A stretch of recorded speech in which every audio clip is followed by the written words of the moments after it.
Bonjour les amis, bienvenue à notre émission La Bible pratico-pratique. J'espère que vous allez bien. J'espère que maintenant les gens voient une différence dans votre vie parce que vous commencez à appliquer ces paroles qui sont pratiques dans la vie de tous les jours. Amen. Aujourd'hui, nous allons parler d'un sujet très intéressant. Enfin, le beau temps arrive. Qui n'aime pas le beau temps? Dans les pays où il y a souvent des intempéries, des inondations, donc les gens attendent toujours le beau temps. Dans les pays où, quand l'automne arrive, il fait noir, l'hiver, parfois ça peut être très long et on attend le beau temps.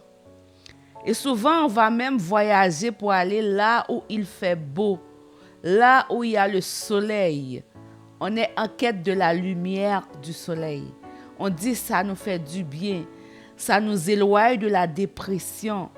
Souvent, c'est comme ça qu'on voit la lumière du soleil.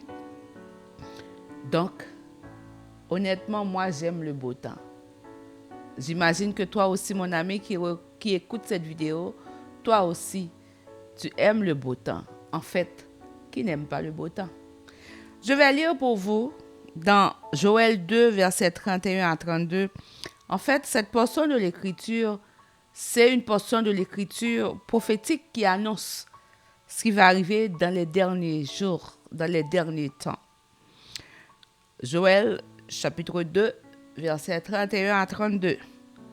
Le soleil se changera en ténèbres et la lune en sang avant l'arrivée du jour de l'Éternel, de ce jour grand et terrible.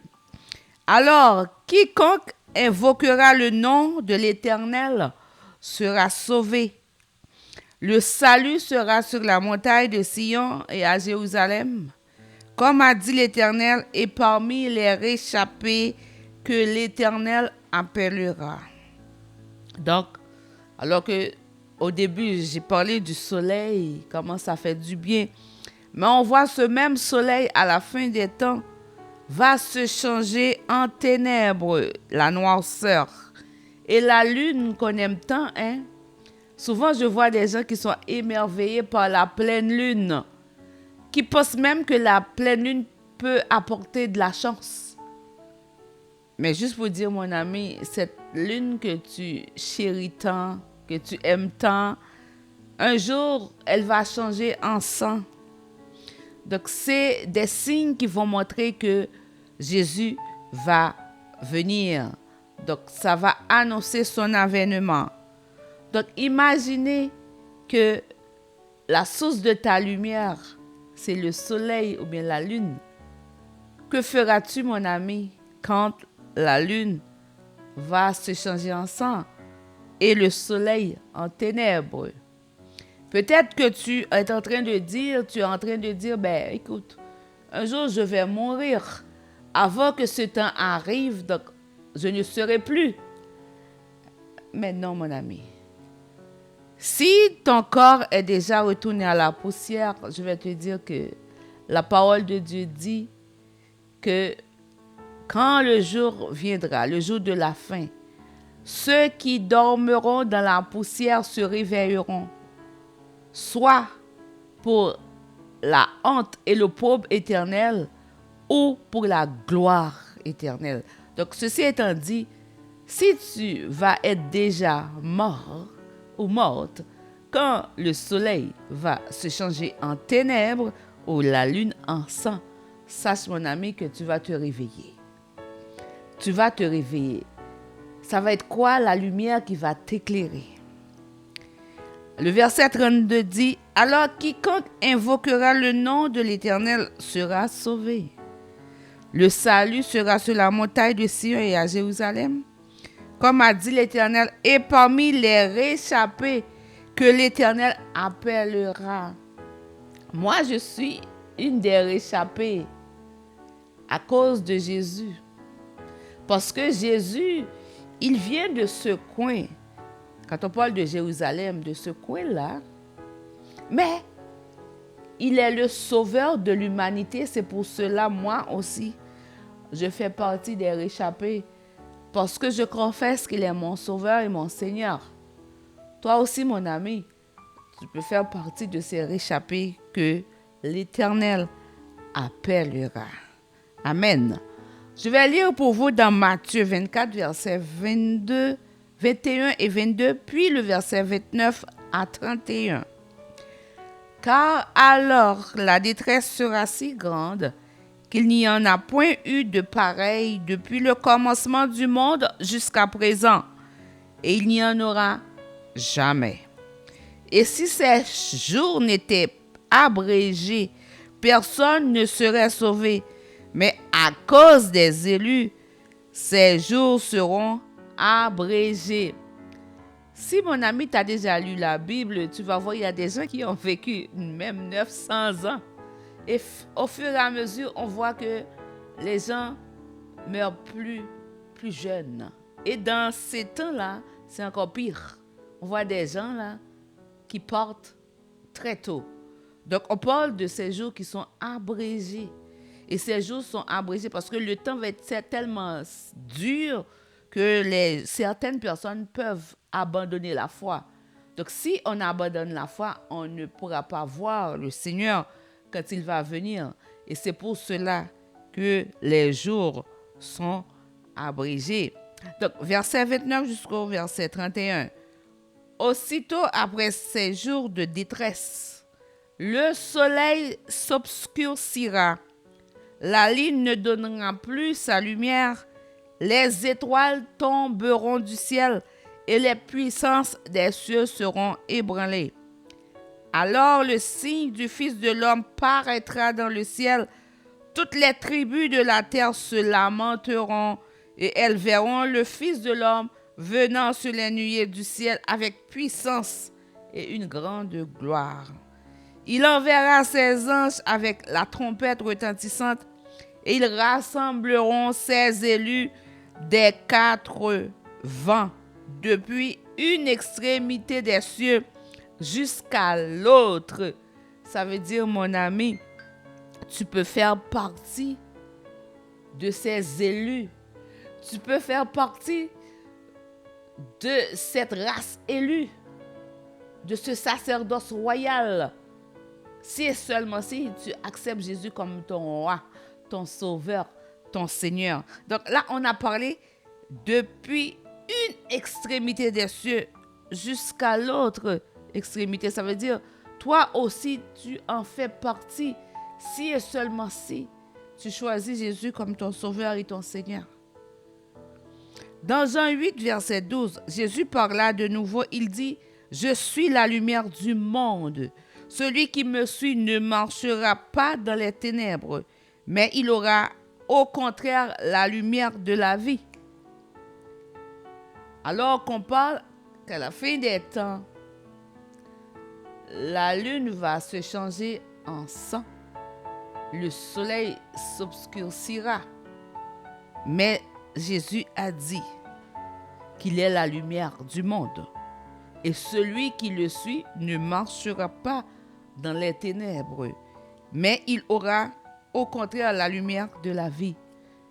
Si je retourne à une émission précédente, le titre c'était « Ça fait longtemps qu'ils le disent, mais ce n'est jamais arrivé ». Je parlais de la fin des temps, où dans le livre de l'Apocalypse,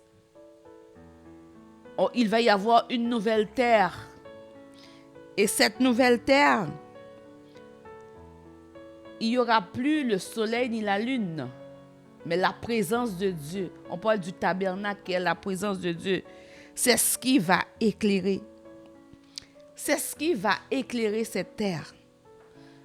Imaginez que aujourd'hui, tu n'aimes pas Jésus, alors que tu aimes le soleil, tu aimes la lune, mais tu détestes celui qui a créé ces choses que tu adores. Mon ami, si tu ne veux pas marcher dans les ténèbres, choisis d'aimer le Créateur, celui qui a créé ces choses que tu adores aujourd'hui. Et tu ne marcheras jamais dans les ténèbres.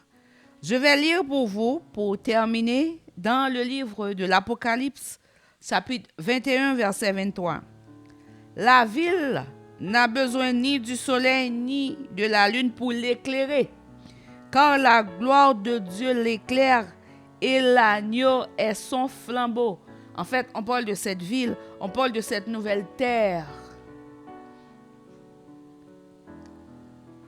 On n'aura plus besoin du soleil ni de la lune pour l'éclairer, parce que la gloire de Dieu l'éclairera.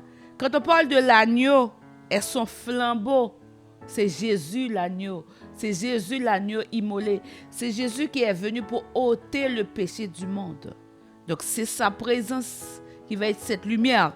C'est pour cela qu'il a dit, celui qui me suit ne marchera pas dans les ténèbres. Dans Apocalypse 22, verset 5, il n'y aura plus de nuit, ils n'auront besoin ni de lampe ni de lumière, parce que le Seigneur Dieu les éclairera.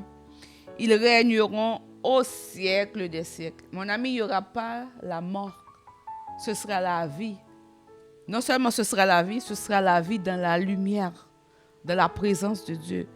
Ce que Dieu a toujours voulu au jardin d'Éden, que nous soyons dans sa présence éternellement. Non seulement nous serons dans sa présence, nous régnerons, nous ferons partie de cette race royale, de cette race élue, et nous vivrons éternellement. Enfin, le beau temps arrive. Le beau temps qui arrive, mon ami, c'est le temps de faire un choix aujourd'hui. Est-ce que tu vas marcher dans les ténèbres ou bien tu vas choisir Jésus pour être ton sauveur et ton Seigneur? Le beau temps pour toi, mon ami, c'est aujourd'hui. Si tu n'as pas encore choisi Jésus comme ton sauveur, si tu ne l'as pas encore confessé qu'il est le Fils de Dieu, qu'il était mort à la croix, qu'il est ressuscité et qu'il vit au siècle des siècles et qu'il est le sauveur de l'humanité, c'est maintenant le beau temps pour toi. N'attendez pas que la lune soit changée en sang, ni le soleil en ténèbres. Là, ce sera trop tard, mon ami. Le beau temps, c'est maintenant. Ce beau temps, c'est le temps de choisir Jésus. Ce beau temps, c'est le temps de choisir la lumière que tu aimes tant. Parce qu'un jour, il n'y aura plus de soleil, ni de lune.